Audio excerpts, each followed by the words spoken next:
Hello everybody and good morning. My name is Christoph Mussenbroc and I'm one of the co-founders of EasyRisk, and I will show you what we have been doing in the last year. There has happened so many things, and I think it's interesting to look back and see what we have learned, and also look in the future what is the roadmap to our open platform which we are trying to build. So first I look back. We started in DEFCON 2 with a small prototype.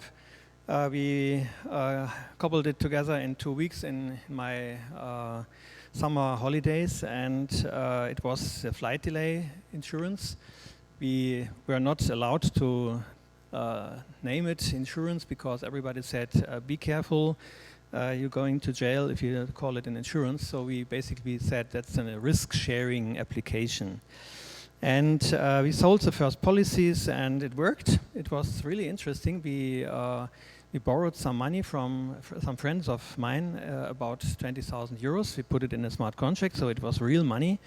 And we were really at risk. And so our adrenaline level was quite high. But we were lucky and everything went well. And basically, we had about 100 policies, and the economic result was a zero-sum game. So the premiums just paid the payouts. We had about 10 payouts for delayed flights, and the premiums which we collected just paid these payouts. So we could pay back our loans, and everything was fine, and we were convinced that also the mathematical and the statistical model was working. And we decided to develop this to a real product. And then the journey started. So basically the first thing which we decided was we go in the regulated space. This was at that time a bit unusual because cryptocurrency at that time was all about deregulation and going pirate and not going the regulated space. But I think in looking back it was the right decision. I think we all know now that regulation is a key feature that we cannot ignore, and this is a hard challenge which we have to solve. So we started this, and we put most of our effort in solving these legal and regulatory issues. And of course, we were also active in developing the economic model. First step of this was the Hack EtherCamp contribution, which we made in November 2016. We developed a risk model for a risk pool sharing. So basically the idea behind this is that, I will come to this later, that you need a lot of capital to capitalize an insurance. And this capital cannot only be put in by the insured, but you need additional capital. And this is also a nice model which you can solve with blockchain, that people put in money in a smart contract. The smart contract is used as a collateral for insurance, and the participants in this risk pool get a certain interest rate for putting their money and locking their money in this. And this is basically reinsurance on blockchain. So we developed this in Hack EtherCamp.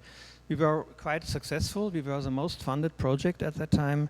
And the funny fact is that we collected $50,000 in value at that time, mostly so-called hacker gold, which is, as you know, quite worthless now. But in the time after the hackathon, people continued to donate Ether in our RSC contract. And this Ether raised in value and basically funded us the whole development for the last year. So with very small seed funding, we are able to launch all that what we have done in 2017. We built several prototypes. We built a prototype for a social insurance. We built a prototype for a crop insurance. And of course, we also won some nice prizes like the Blockchain Oscar. But the most important thing was that we were able to establish a partnership with a insurance company on Malta, and I come back to this later. This is the key for becoming a decentralized but regulated insurance on blockchain. Now we are building this in a productive environment, so I come to the lessons learned. First of all, we need to integrate in existing frameworks. Customers today are not in the crypto world. We have some crypto nerds sitting here mostly and in the room at the side, but most people which you meet on any street will not have any cryptocurrency. So we need to adopt to this. That means that most people don't have cryptocurrency. We need fiat gateways, and we need to integrate in existing fiat-based economies, and that's a key feature. That is not easy, because in the fiat economy you have regulators which are thinking in fiat economies and not thinking in cryptocurrency economies. They don't know it. We have to educate them, and of course we have some challenges in this.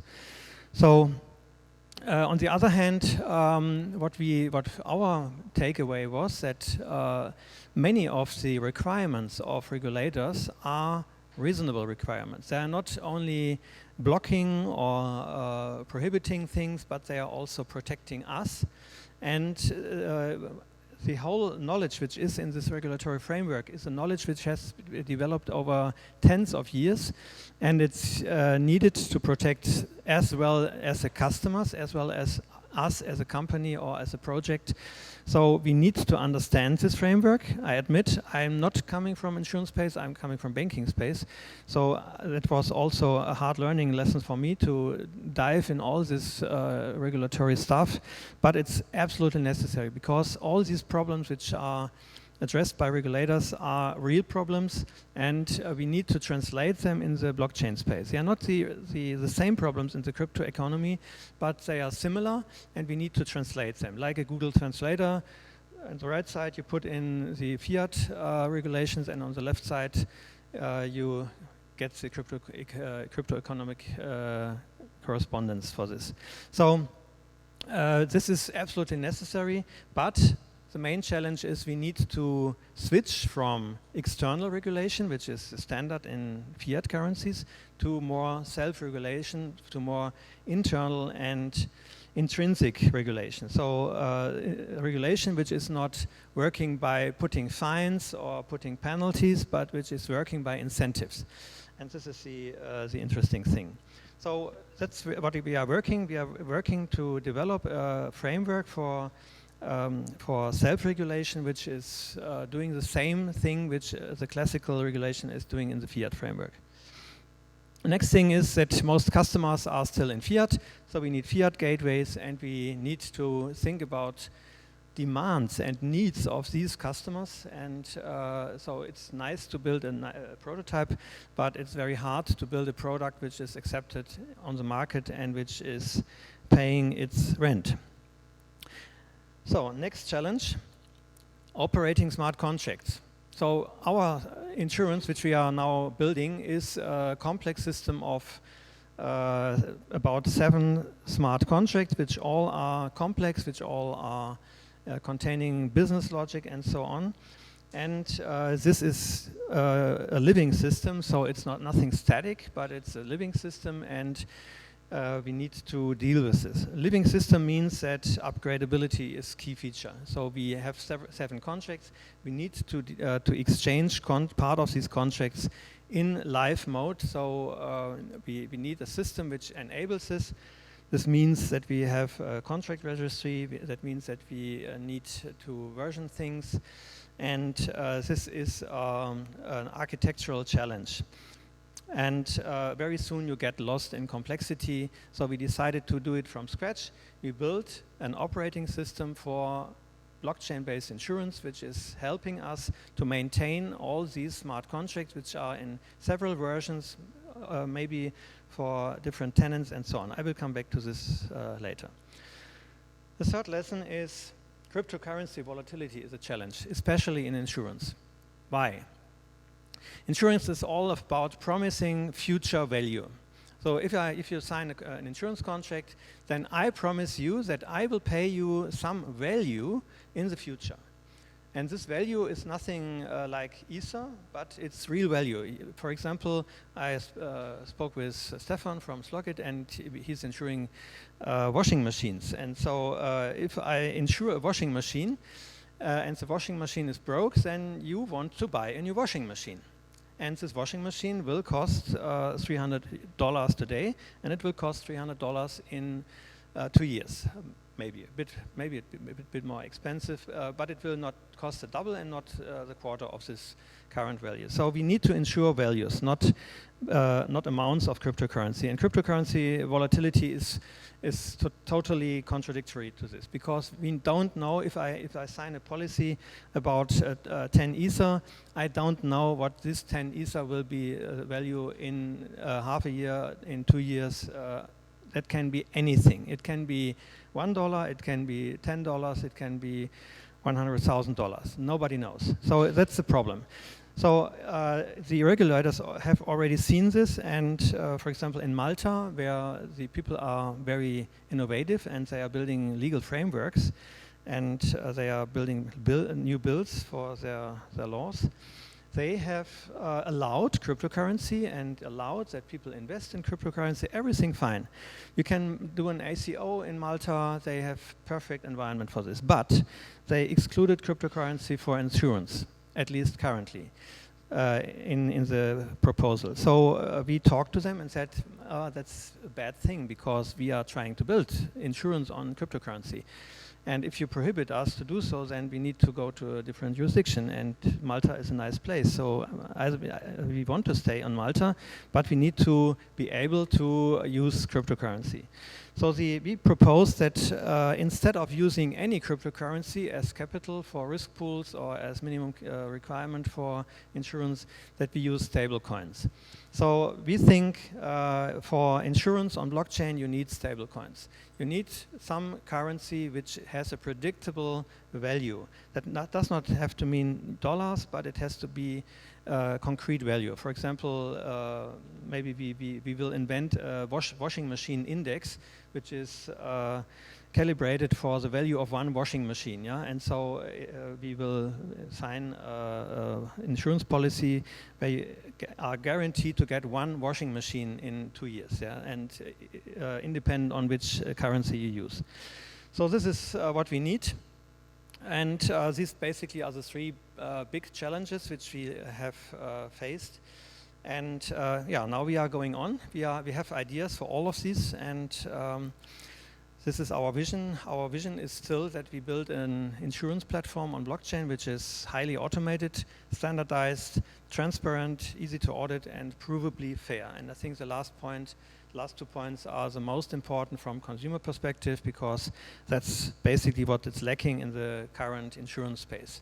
People don't understand their insurance contracts, and they they always have the feeling that maybe the insurance is not really fair, and if they look at the huge profits which are made in this space, then I think that's understandable. And we want to do it different. We want to be provably fair, and blockchain is for sure the right platform for this. And next thing, we want to build products. So, of course, flight delay is our base product, which we already have. We have it we have it live now with licensed policies. Not right now, but I think in 2 or 3 weeks we will go live again with flight delay, and then you will be able to buy flight delay policies not only limited to certain airports, like in the autumn, where we had it live, but you will be able to insure any flight worldwide, and in a licensed way. Then we, of course, were also very deeply impressed by the different hacks on wallet, like parity hack, two parity hacks, and other events. And we also were affected. So we had one parity wallet with not much, but at least for us it was much. And we were lucky because Whitehead Group saved our assets, and we got all our money back. But of course we decided that that's an application for insurance also. So we started to think about a crypto wallet insurance. And we also already have some ideas. I have some slide to this also after this.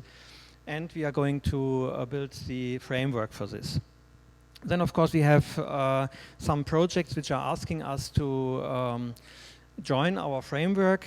These are, for example, insurance on demand, car insurance, casco insurance on demand. And this is also in the pipeline, and we are also have a small working group with about 5 experts which are exploring the crop insurance space. Build your own insurance. This is, I think, one of the most important aspects of our platform. We are not going to build a huge insurance company which does everything ourselves, but we want to try to build an open platform. Basically, anybody who has an insurance idea or a product idea sitting here should be able to launch his products in 4 weeks.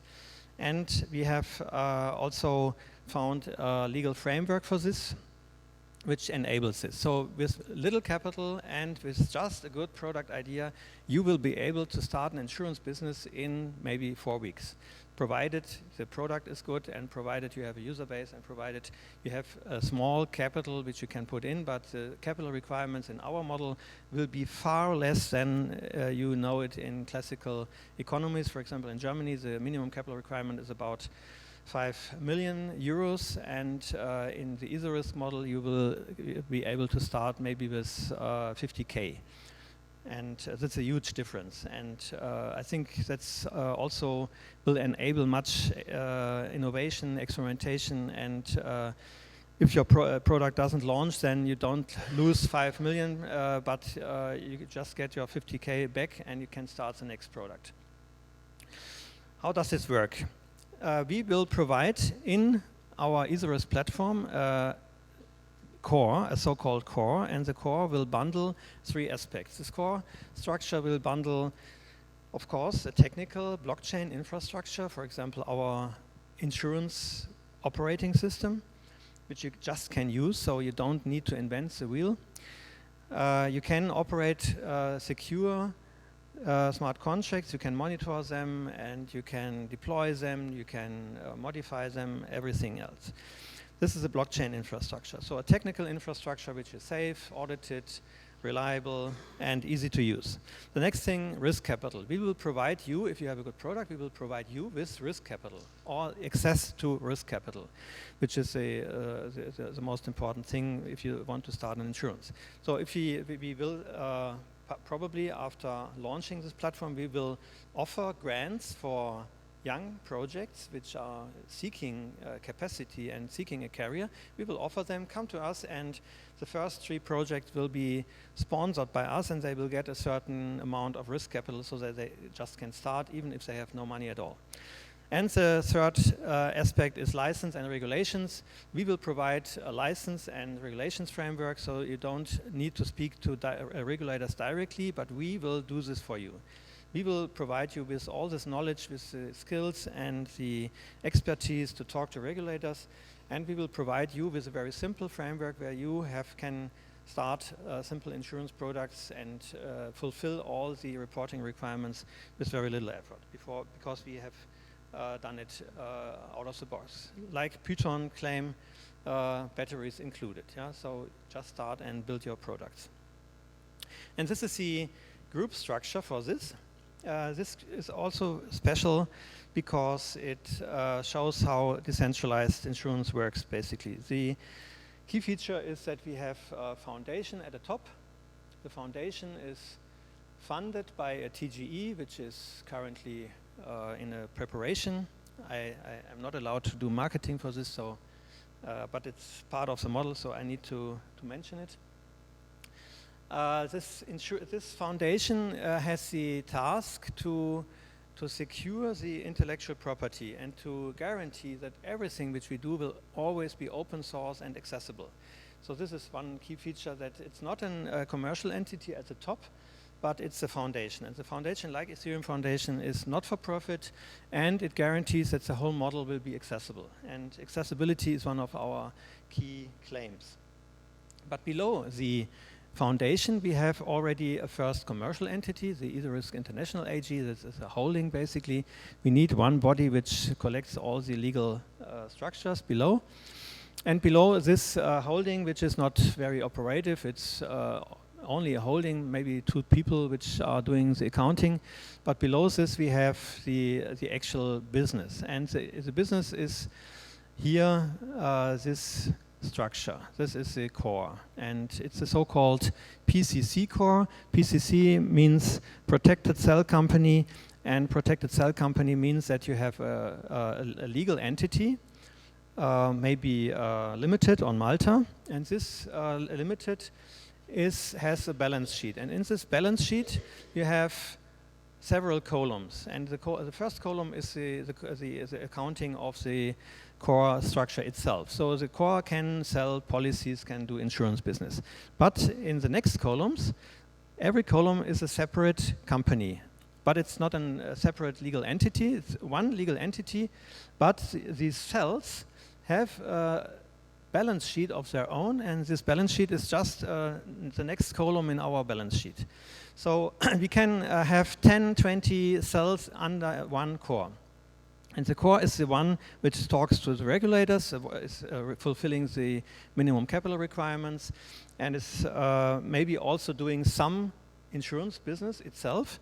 But the core will always support these cells, and these cells can do very different insurance businesses. One can be a washing machine insurance, the next can be a mobile phone insurance or a car insurance, whatever. So this structure is extensible, it can scale. So every project which likes to run an insurance business can come to us, can use our shared infrastructure and start in no time. This is the special construction which is existing in Malta. And so that was the big luck last year that we found this structure and that we found the first partner which enabled us to launch the first structure in this way. And we hope that in the course of the year we will be able to launch our own core structure. So this is for us the best model for a decentralized insurance which you can think.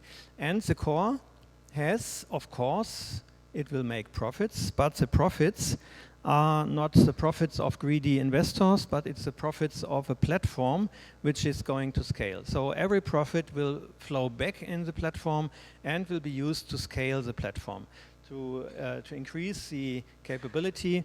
And so basically the whole model is a self-sustaining cooperative model. And still, this structure will need capital, and we will need to collect capital for these different insurance businesses. And luckily, Malta also provides a legal structure for this. It's a securitization cell company. So it's a method where you can collect money from interested investors which are interested in investing in insurance risk pools. And you can now use this money from the SEC to capitalize these insurance businesses. So basically, this structure here is acting as a reinsurance for the PCC here. And of course, we have maybe also additional companies for providing the IT services or other supporting services as well, all under the ISRIS International. And because the protocol is open, anybody is invited to build such a structure besides. Yeah, of course you can do this. You can do the same thing at the site. We will build it as a first entity and a first infrastructure, and if other people want to use our open source protocol, then they are invited. But we think that it's maybe better not to build a separate structure at the site, but just to join the structure which is open and will always be open, and to use the network effects here in the middle.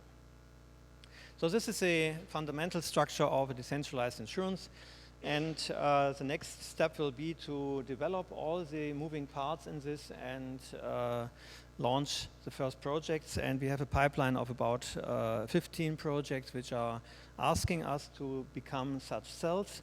And so we have some pressure on our pipeline, and we want to build this as fast as possible. That's again, you can read it afterwards on the slides. I think it's basically only a different view on this. This is the risk pools which provide the risk capital for these insurance models.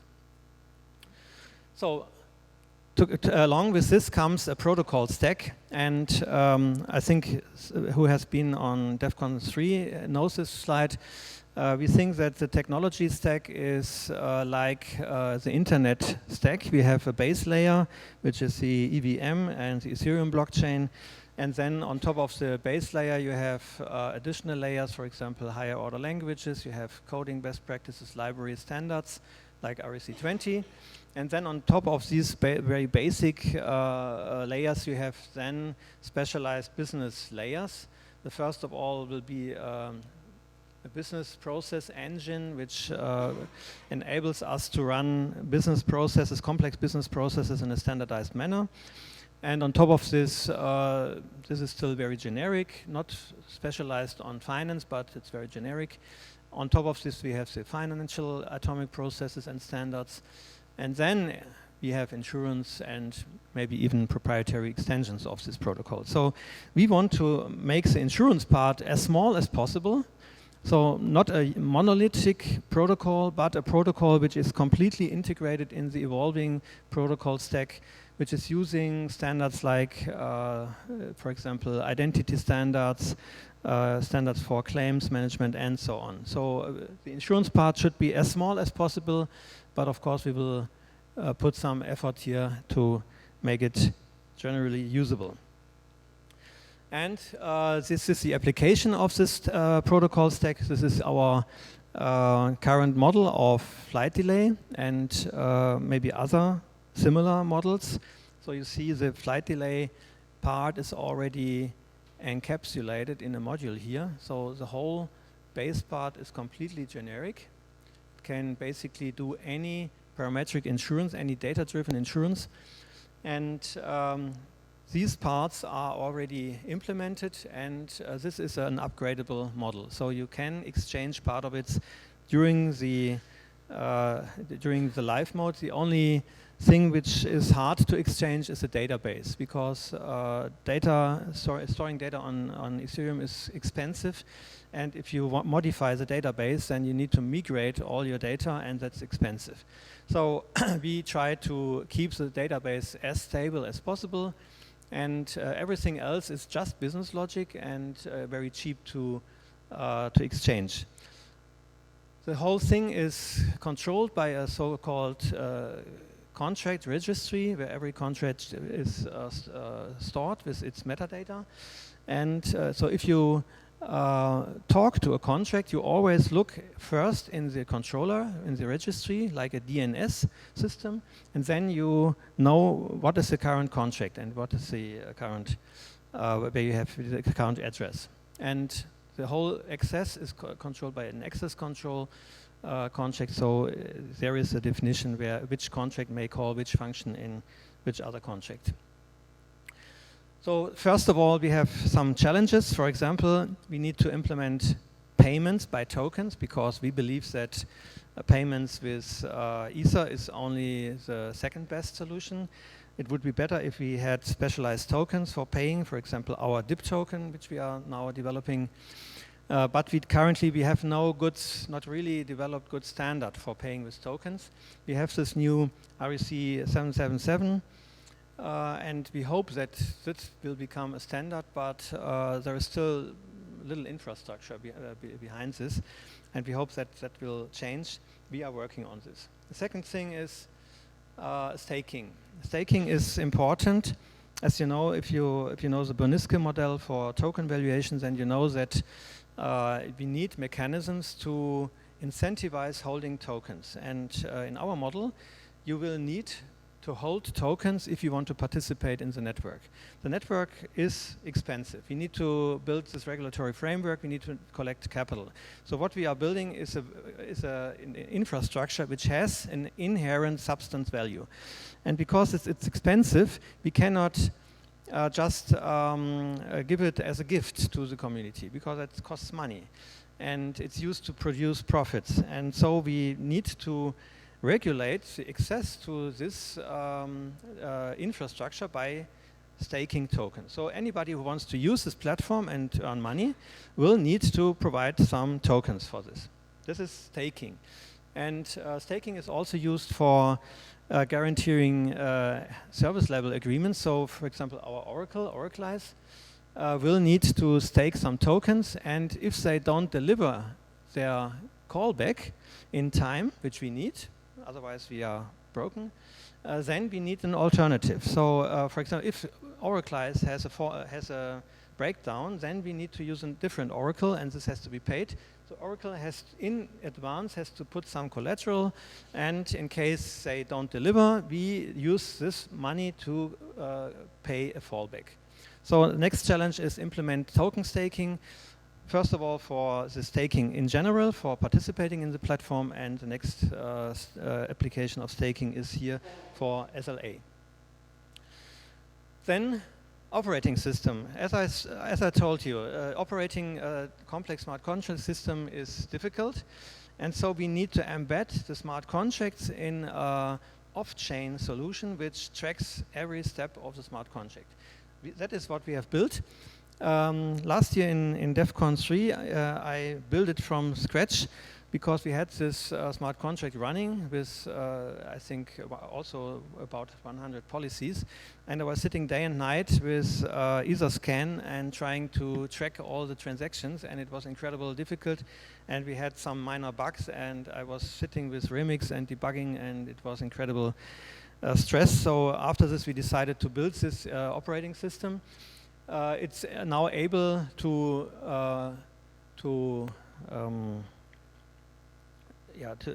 handle multiple versions. It's able to handle multiple tenants for different projects and different customers. It's upgradable, and it supports continuous deployment and integration, and we can also track every deployment. So every regulator will ask us if you have any smart contract which is doing insurance, and the regulator will ask, please show me the complete development chain from the first idea, hotfixes and upgrades to the deployed contract. And so we need a deployment environment which is able to track the whole development process from the beginning to the end where it is deployed on the blockchain. Then if it's running, we need an event tracking, so for debugging and for also for keeping it in a safe state, we need to track every event.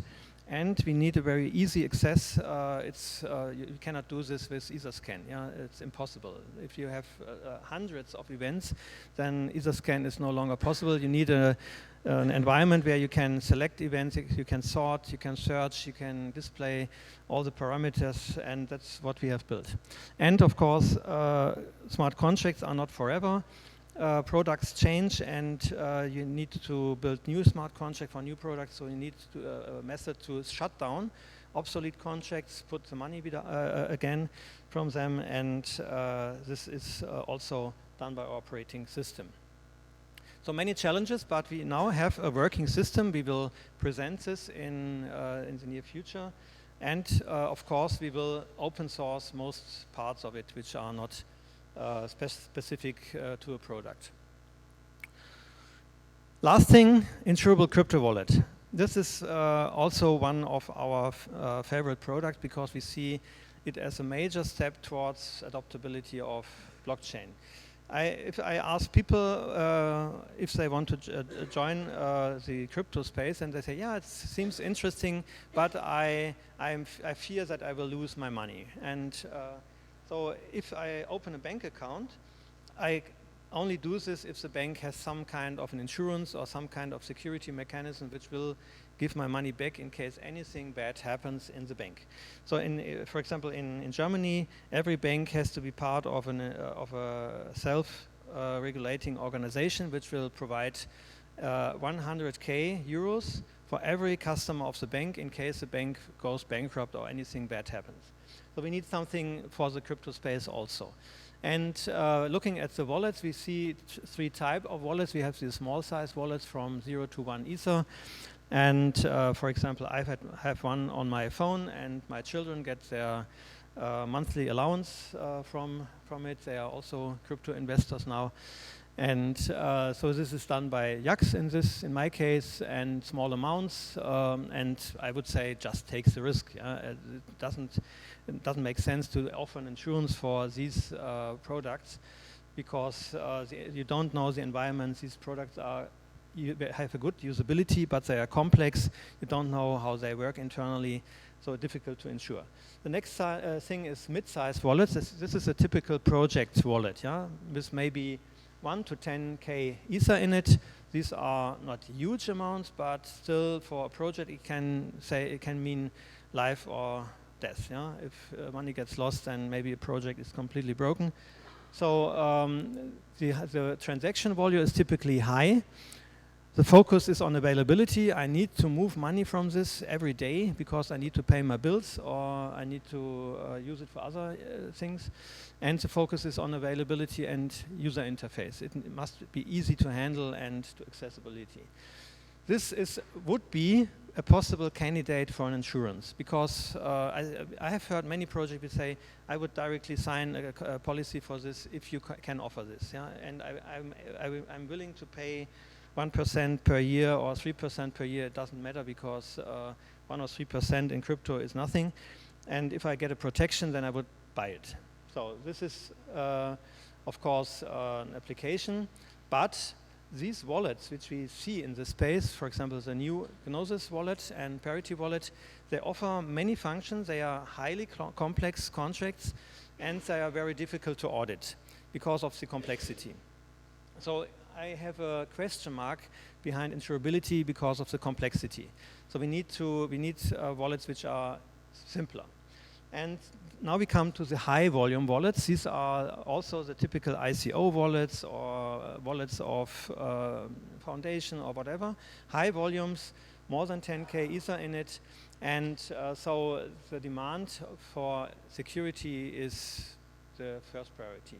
So usability, volume is not a question. If you need 5 people to access the money, then it's okay, but it must be secure. And so we have worked on this, and we have a proposal for this, and this is the minimum crypto wallet, which is based on a proposal by Christian Lundquist. He made the famous implementation. It's in the original, it's about 20 lines of code. And we believe that such a simple wallet could be formally verifiable, and by this we can insure it, because we can formally prove that it's correct. So we remove the technical risk out of it, and still we have many issues. For example, this first draft is still attackable in theory by some replay attacks, and you cannot pull money from the wallet, but you can grieve people because you can basically block the access to the wallet, and that's not completely possible, but it's enough if your transaction is not successful in the first time. So we need to work on this. We have some ideas, but the basic route will be build a minimum wallet with maximum 30 lines of code, build a formal verification for this, then go to the insurers. And that's what we are doing. We're now talking to insurers, and an insurer does not only want to see the code, he also wants to see the environment. Environment of a crypto wallet, insurable crypto wallet, is far more than code.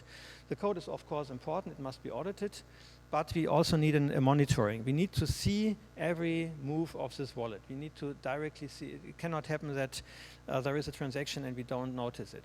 So we need a monitoring. We need recovery mechanisms. If a key is lost, then we need a recovery for lost keys.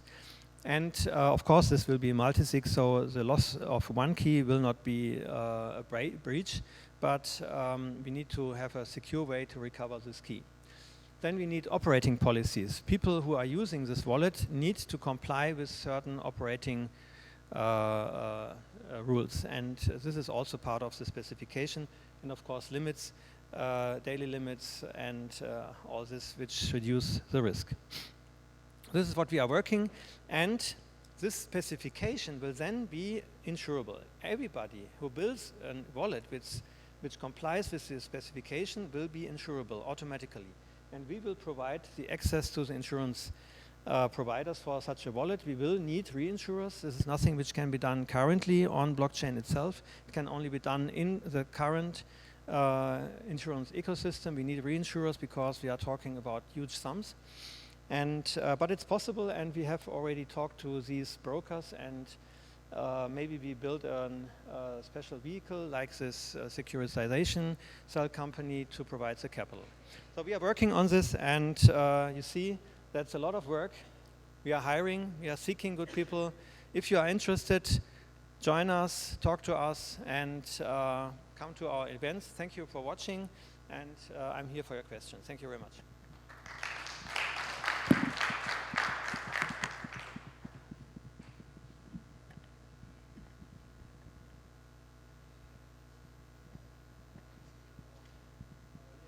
We have a bit of time for a few questions. So for anyone who has questions, please wait for me to pass the microphone.